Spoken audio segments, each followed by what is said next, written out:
만나는 시간 나우 함께하고 계십니다. 지금 시각 10시 43분 23초 막 지나고 있고요. 이번에는 국제뉴스를 바라보는 넓은 시각을 키워드리는 코너죠. 전지적 세계 시점 인문결 연구소 임상훈 소장과 함께합니다. 소장님 어서 오세요. 네, 안녕하세요. 네.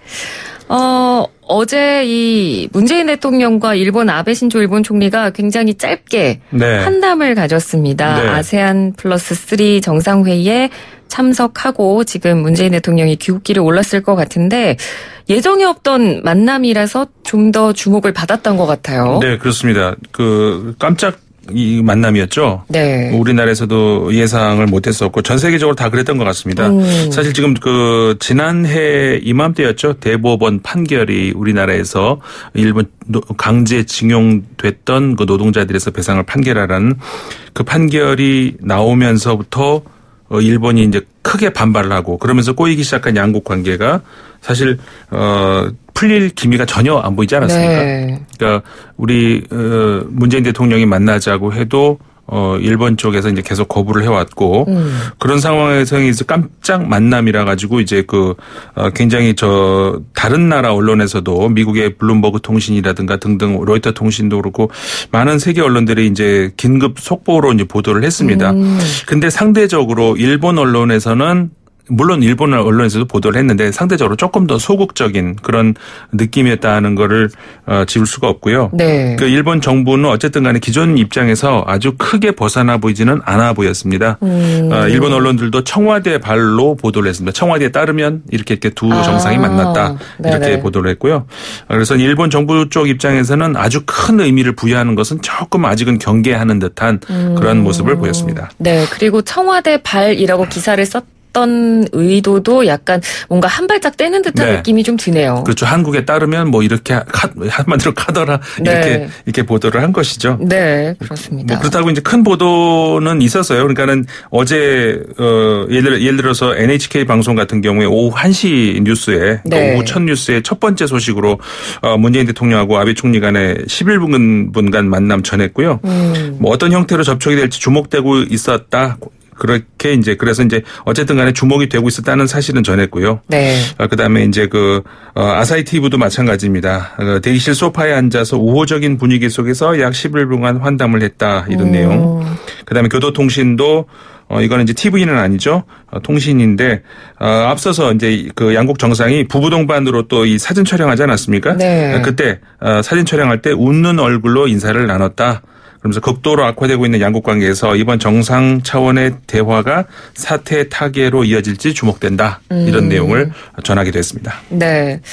그래서 저희가 오늘은 지금까지 한일 관계에 대해서 한번 좀 쭉 정리를 해보고 현주소에 대해서 좀 짚어보는 시간을 마련을 한 건데요. 네네.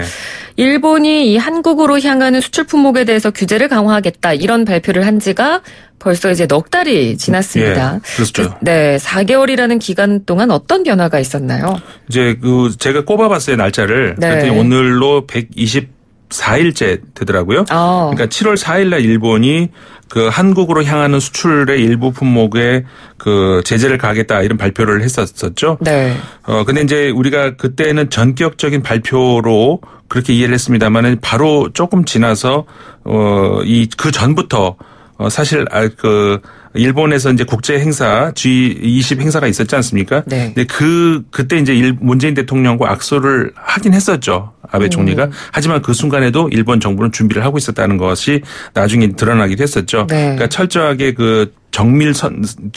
품목 선정을 준비하는 등 준비를 해왔는데 뭐 그렇게 되면서 이제 한국이 이 지소미아 협정이 마침 또 8월 달에 종료가 되지 않았습니까? 네. 그거를 더 이상 연장하지 않겠다. 24일 날 이렇게 발표를 했고 그다음에 일본이 또 28일 날 한국을 화이트 국가 리스트 다시 말해서 이 무역에 있어서 이제 특혜를 주는 그런 국가에서 제외를 하겠다. 계속 서로 이제 주고받으면서 악화일로를 걷고 외신들도 2차 대전 이후로 한일 양국 관계가 최악의 이제 길로 지금 치닫고 있다. 그러면서 다양한 시각에서의 보도가 이제 많이 나왔었죠. 네. 일본 정부는 계속해서 이제 한국 대법원에 처음에는 그랬었죠. 배상 판결과 무관한 그러니까 일본 자국의 산업안보 차원의 결정이라고 얘기를 했지만은 그 뒤로 한국은 65년 협정 약속을 지켜라 이런 이야기를 계속 하지 않았습니까? 결국 그 얘기는 그 보복 조치라는 것을 다시 얘기를 하는 것이죠. 그러니까 네네. 스스로 모순을 이제 노출을 한 건데 어쨌든 간에 그 우리가 처음 우려했던 것과 달리 양국 간에 지금 계속해서 전방위적인 어떤 그 치고받고 외교적인 또 법적인 정치적 공방을 하지 않았습니까? 네. 근데 시간이 갈수록 일본이 예측했음직한 그런 그 결과에서 많이 벗어나고 있다는 것이죠. 말씀해 주신 그 일본의 예측. 네. 일본은 그러면 어떤 쪽으로 나아갈 거다라고 예측을 한 걸까요? 처음에 이제 그렇게 강하게 나가면은 한국이 어느 정도 이제 그 굽히고 이게 들어오지 않을까라고 예상을 했겠죠. 네. 그렇지 않으면 그런 할 이유가 없죠. 그렇죠. 예. 근데 지금 한 4달여 시간이 지났는데 저는 개인적인 생각입니다만은 네. 정말 우리나라 국민들, 정부, 기업 모두가 너무 잘 대했다. 저는 이렇게 요약을 하고 싶어요. 예. 국민은 뜨겁게, 기업은 치밀하게, 정부는 차분하게 너무 각자의 역할 분담을 잘해줬다 이런 네. 생각이 듭니다. 사실 그 결과 지금 일본 수출 규제가 있었던 7월 이후에 우리가 걱정했던 반도체 수출 네. 지금 결과가 나왔거든요. 오히려 수출이 늘었어요. 아, 네. 예. 그러니까 그때 이제 미리 물량을 확보하기 위해서 이제 서둘렀던 기업들이 이제 대책을 마련을 했고, 그리고 또 이제 수입을 다각도화했다는 것, 일본을 제외하고 다른 나라에서도 수입을 하려고 했던, 그리고 국산화, 무엇보다 국산화에 서둘렀고, 다양한 여러 가지 그리고 정부도 이제 아주 물신양면 정부 기업들을 도와주지 않았습니까? 네. 그러면서 올 3분기 반도체 생산량이 지난해보다도 8.3%가 증가를 했습니다.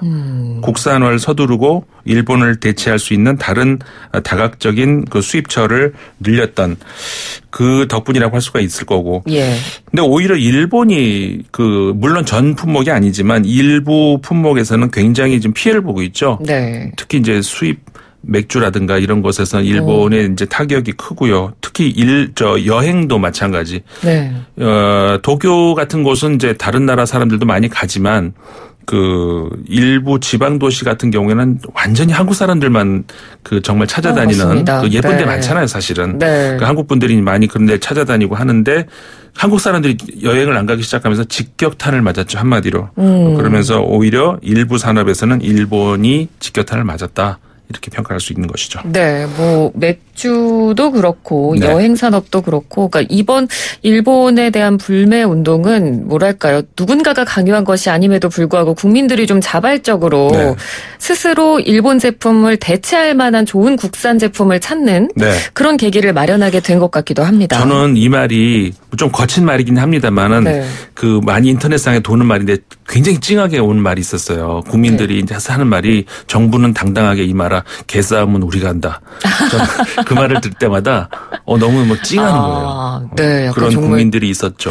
그렇습니다. 찡한 마음이 저도 드는데 자 그럼 다시 앞서서 저희가 잠깐 언급했던 한일 협정에 대해서 좀 이야기를 해보자면 네네. 일본 정부가 지금 반복하고 있는 공식된 입장은 이렇습니다. 65년에 체결이 됐던 한일 청구권 협정을 이야기를 하면서 네네. 국제 협약을 준수해라.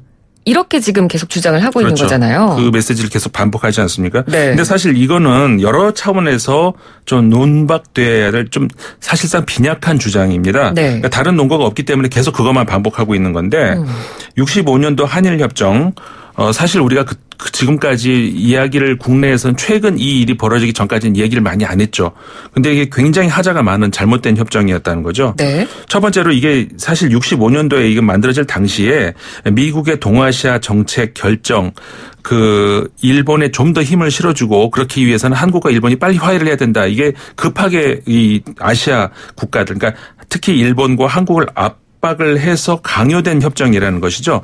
이게 최근 공개된 문서에서 다 나오고 있습니다. 네. 미국에서 급조된 그런 동아시아 정책에 따른 다시 말해서 미국의 학자군 중에서도 그렇게 주장하는 분들이 있어요. 이제 나오고 있는데 왜냐하면 그 문서가 공개가 되잖아요. 지금. 네네.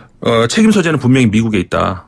지금 왜 일본과 한국이 서로 떠넘기기 책임 공방하지 말고 미국에다 책임을 물어라라고 주장하는 미국 학자들도 있다는 거. 두 번째는 법적 하자가 있죠. 무슨 얘기냐면 아무리 당사자 간에 합의를 하더라도 일반 국제법상 이 강행 규범 혹은 강행 법규라는 게 있는데 네. 이게 이제 사실은 국제법이 많은 경우에 그 로마법에서 많이 끌어온 것들이 많이 있거든요. 예. 그러니까 요 로마법에서 유스 코겐스라는 게 있습니다. 이제 이게 바로 그 우리말로 하자면 강행법규라는 건데 네. 무슨 얘기냐면 당사자들 간에 무슨 합의가 있었다 하더라도 그것에 상위하는 어떤 그 가치 그런 것에 위배되면은 그거는 그 위반이라는 강행법규의 위반이라는 것이죠. 이게 그러니까 국제 분쟁할 때 가끔 우리가 이제 이런 게 있습니다. 국제 관계 얘기할 때 뭐 현실주의다 해가지고 그 국제 무대에 그 정부가 어딨냐 그냥 그 힘 있는 사람 힘의 논리로 가는 것이다 뭐 이런 주장들 하면서 어떤 그 임의 규범이라고 하는 게 이제 원칙이라고 그러니까 다시 말해서 자발적인 국가들 간의 어떤 결정된 이게 이제 그 법이다 이렇게 주장하는 사람들이 있는데 네. 이것마저도 사실은 20세기 초까지만 그런 그 학설이 강했고 20세기 이 중반 넘어가면서부터는 아까 말씀드렸던 그 강행 규범 그쪽 그러니까 다시 말해서 의사주의라고 하는 아이고 법률 용어가 너무 많이 나오는데 그것보다는 보편주의가 점점 설득력을 얻어가고 있습니다. 다시 말해서 지금 한일협정 문제를 국제법적으로 분쟁으로 끌고 나가면은 일본이 불리해진다는 것이죠. 왜냐하면 65년도 한일협정은 굉장히 잘못된 협정이었다는 것. 그거를 사실 우리 국민들도 아실 필요가 있을 것 같습니다. 네, 그러니까 지금 국제법 그 단어들이 좀 많이 나와서 조금 어렵게 느껴지기는 하는데요. 그러니까 말씀해 주신 대로 지금 일단 국제법이라는 것도 시대가 변했기 때문에 시대에 네. 맞춰서 변해야 된다는 것이고 네. 의사주의보다는 보편주의가 요즘은 설득력을 얻어간다라고 말씀을 해 주셨는데 네. 의사주의, 보편주의에 대해서도 좀 간략하게 의사주의라는 게 그러니까는 아까 말씀드린 것처럼 국가들 간의 그 자발적인 동의 그다음에 지금까지 해왔던 국제 관습 이런 것들이 이제 그 결국은 그 결정적인 요소다 네. 이런 것인데 반면에 이제 보편주의라고 한다 그러면은 그런 게 아니고 우리가 이제 예를 들어서 민주주의의 보편적 가치 이런 것처럼 그러니까 민주주의라고 하는 것을 우리가 이제 이 나라에서는 이렇게 저 나라에서는 저렇게 그렇게 적용할 수는 없는 거잖아요. 네. 인권 가치 이런 것들도 인권은 어디나 사람이 똑같이 저쪽 사람하고 저쪽 사람하고 그렇죠. 뭐 그러진 않잖아요. 네. 그렇기 때문에 인권적 가치라고 하는 것은 예를 들자면은 어느 나라에나 동일하게 적용이 돼야지 뭐 유럽은 더 뭐 좀 더 강하고 뭐 아시안 그런 거 아니라는 것이죠. 네. 그런 것이 이제 보편주의인데 이런 보편주의가 국제법상으로도 지금 현재는 더 설득력을 가지고 있는 것이기 때문에 자꾸 이거 그렇게 그 65년 협정 지켜라 이게 일본이 가지고 나갈수록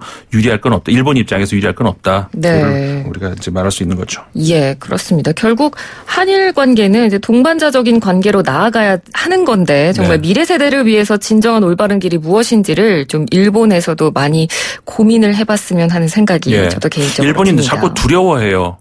한국에 대해서 두려워하고 한국의 발전에 대해서 두려워하고 근데 유럽의 평화가 어떻게 왔는지를 보면은 이웃 나라에 대해서 독일이 두려워했습니까? 아니잖아요. 네. 예, 그냥 미안하다 하고 화해하고 그러면은 다 해결됩니다. 네, 알겠습니다. 오늘 말씀 잘 들었습니다. 고맙습니다. 네, 고맙습니다. 네, 지금까지 인문결연구소 임상훈 소장이었습니다.